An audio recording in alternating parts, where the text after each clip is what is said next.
Hi friends, northern railway నుంచి మనకు railway recruitment cell notification release చేయడం జరిగింది. దీని యొక్క అఫీషియల్ వెబ్సైట్ చూసుకుంటే www.rrcmts.org అనేది దీని యొక్క వెబ్సైట్ అండి. ఇందులో మనకు మల్టీ టాస్కింగ్ స్టాఫ్ ఉద్యోగాలను భర్తీ చేయడం జరుగుతుంది. సో ఈ యొక్క ఎంటీఎస్ ఉద్యోగాల శాలరీ చూసుకుంటే లెవెల్ 1 ప్రకారం ఉంటుందండి. లెవెల్ 1 ప్రకారం అయితే మనకు 18,000 నుంచి శాలరీ అనేది స్టార్ట్ అవుతుందన్నమాట. సో మనకు ఎంప్లాయ్మెంట్ న్యూస్లో మనకు 14/9/2019 వచ్చినటువంటి ఎంప్లాయ్మెంట్ న్యూస్లో పబ్లిష్ చేయడం జరిగింది. మీకు ఆన్లైన్ అప్లికేషన్ వచ్చేసరికి మనకు సెప్టెంబర్ 16వ తారీఖు నుంచి మీకు ఆన్లైన్ అప్లికేషన్ స్టార్ట్ అవుతుంది. చివరి తేదీ వచ్చేసరికి అక్టోబర్ 15వ తారీఖు చివరి తేదీ అండి. అక్టోబర్ 31వ తారీఖు తర్వాత మీకు ఎగ్జామ్ అనేది కండక్ట్ చేసే అవకాశం ఉంటుంది. సో మొట్టమొదటి క్వాలిఫికేషన్ చూసుకున్నాం. క్వాలిఫికేషన్ చూసుకున్న తర్వాత మనం ముందుకు అనేది వెళ్దాం. మల్టీ టాస్కింగ్ స్టాఫ్ ఉద్యోగాలు 2 రకాల ఉద్యోగాలను రిలీజ్ చేయడం జరిగింది. ఒకటేమో మనకు సర్వీస్ సైడ్ ఉన్నటువంటి ఉద్యోగాలు, మరొకటి వచ్చేసరికి కుకింగ్ సైడ్ ఉన్నటువంటి ఉద్యోగాలు. సర్వీస్ సైడ్ ఉన్నటువంటి ఉద్యోగాలు 94 ఖాళీలు ఇచ్చారు. కుకింగ్ సైడ్ ఉన్నటువంటి ఉద్యోగాలు 24 ఖాళీలు ఇచ్చారనమాట.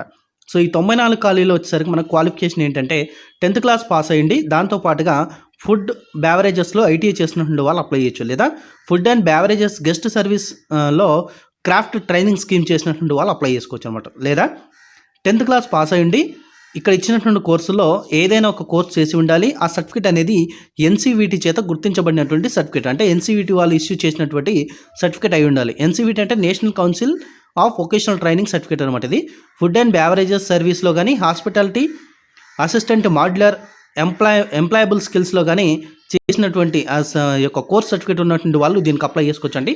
లేదా 10th+ డిప్లొమా ఉన్నటువంటి వాళ్ళు అప్లై చేయొచ్చు. డిప్లొమా ఏ విభాగంలో అంటే ఫుడ్ అండ్ బ్యావరేజ్ విభాగంలో ఉన్నటువంటి వాళ్ళు ఈ పోస్టులకు అప్లై చేసుకోవచ్చు అనమాట. సో ఇక్కడ మొత్తం 94 ఖాళీలు ఇచ్చారు. ఓపెన్ కేటగిరీలో 39 ఇచ్చారు. ఎస్సీ వాళ్ళకి 14, ఎస్టీ వాళ్ళకి 7, ఓబీసీ వాళ్ళకి 25, ఎకనామికల్లీ వీకర్ సెక్షన్ వాళ్ళకి 9 ఇచ్చారు. మనకి ఇక్కడ పీహెచ్ వాళ్ళకి 3 ఇచ్చారు. ఎక్స్ సర్వీస్ మెన్ వాళ్ళకి 19 ఇచ్చారు. సీసీఏ వాళ్ళకి 19 ఇచ్చారు. సో ఇదేంటి అంటే ఈ 94 ఖాళీలను ఇవన్నీ ఖాళీలు మళ్ళీ విడదీసి ఇచ్చారనమాట. సో ఇక్కడ సీసీఏలో ఉన్నటువంటి 19 ఖాళీలకు మాత్రం రైల్వేలో అప్రెంటిషిప్ చేసినటువంటి వాళ్ళు మాత్రం ఈ సీసీఏ విభాగంలో ఉన్నటువంటి ఖాళీలకు అప్లై చేసుకోవడానికి అవకాశం. ఎక్స్పీరియన్స్ అయితే అడగట్లేరండి. ఎటువంటి ఎక్స్పీరియన్స్ లేకుండా ఈ పోస్టులకు అప్లై చేసుకోవచ్చు. ఇక తర్వాత మనకు కుకింగ్ సైడ్ ఉన్నటువంటి ఈ యొక్క ఉద్యోగాలు మొత్తం 24 ఖాళీలు ఇచ్చారు. సో దీనికి కూడా లెవెల్ 1 ప్రకారం పే స్కేల్ ఉంటుంది, అంటే 18,000 నుంచి మీకు శాలరీ ఉంటుందండి. సో దీని యొక్క క్వాలిఫికేషన్ చూసుకుంటే 10th క్లాస్ పాస్ అయి ఉండాలి. బేకరీ అండ్ కన్ఫెక్షనరీలో ఐటీఐ చేసినటువంటి వాళ్ళు అప్లై చేసుకోవచ్చు, లేదా క్రాఫ్ట్స్మెన్ ట్రైనింగ్ స్కీమ్ చేసినటువంటి వాళ్ళు కానీ అప్లై చేసుకోవచ్చు. ఎందులో అంటే ఫుడ్ ప్రొడక్షన్ జనరల్లో క్రాఫ్ట్స్మెన్ ట్రైనింగ్ స్కీమ్ చేసినటువంటి వాళ్ళు అప్లై చేసుకోవచ్చు. బేకర్ అండ్ కన్ఫెక్షనరీలో కానీ చేసినటువంటి వాళ్ళు అప్లై చేసుకోవచ్చు.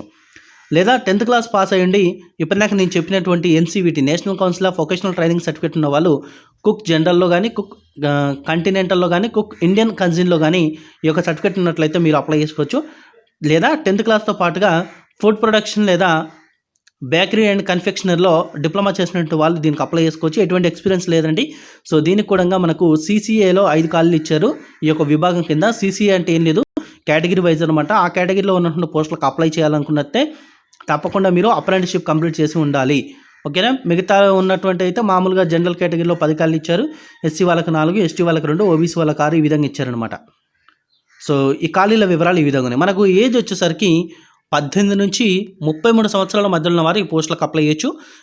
ఏజ్ ఎప్పటి వరకు చూస్తారు మనకంటే జనవరి 1, 2020 నాటికి ఏజ్ అనేది చూడడం జరుగుతుంది. ఎస్సీ ఎస్టీ వాళ్ళైతే 5 సంవత్సరాలు ఏజ్ రిలాక్సేషన్ ఇస్తున్నారు. ఓబీసీ నాన్ క్రిమీ లేయర్ వాళ్ళైతే 3 సంవత్సరాలు ఏజ్ రిలాక్సేషన్ ఇస్తున్నారు.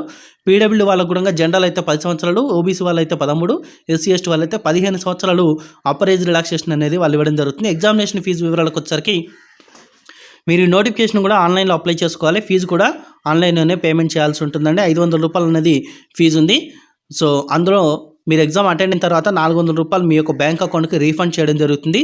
సో మామూలుగా రిజర్వేషన్ కేటగిరీ ఉన్నటువంటి అభ్యర్థులకు SC ST, women, minority, PWD, ex servicemen, transgender and economically backward classes వీళ్ళందరికీ కూడా 250 రూపాయలు ఫీజు ఉంటుంది. అండ్ ఎగ్జామినేషన్కి అటెండ్ అయితే ఈ 250 రూపాయలు కూడా మీకు మళ్ళీ రీఫండ్ చేయడం జరుగుతుంది అనమాట. సో రిక్రూట్మెంట్ ఏ విధంగా ఉంటుందంటే రాత పరీక్ష ఉంటుంది, అదేవిధంగా డాక్యుమెంట్ వెరిఫికేషన్ ఉంటుంది, మెడికల్ ఎగ్జామినేషన్ కూడా కండక్ట్ చేయడం జరుగుతుంది. సో మీకు ట్రైనింగ్ అనేది ఇవ్వడం జరుగుతుంది. తర్వాత ప్లేస్ ఆఫ్ పోస్టింగ్ వచ్చేసరికి మీకు న్యూఢిల్లీలో పోస్టింగ్ అనేది ఇవ్వడం జరుగుతుంది అనమాట. సో ఫ్రెండ్స్, ఇది దీనికి సంబంధించినటువంటి ఇన్ఫర్మేషన్ అండి. సో మీకు డిస్క్రిప్షన్లో నోటిఫికేషన్ లింక్ ఇస్తాను అండ్ వెబ్సైట్ 2 ప్రొవైడ్ చేస్తాను, అక్కడ నుంచి అప్లై చేసుకోండి. మీకు ఈ వీడియో కనుక నచ్చింది అనుకుంటే లైక్ చేయండి, తప్పకుండా వీడియోని షేర్ చేయండి, నన్ను ఫాలో కాండి. Thanks for watching.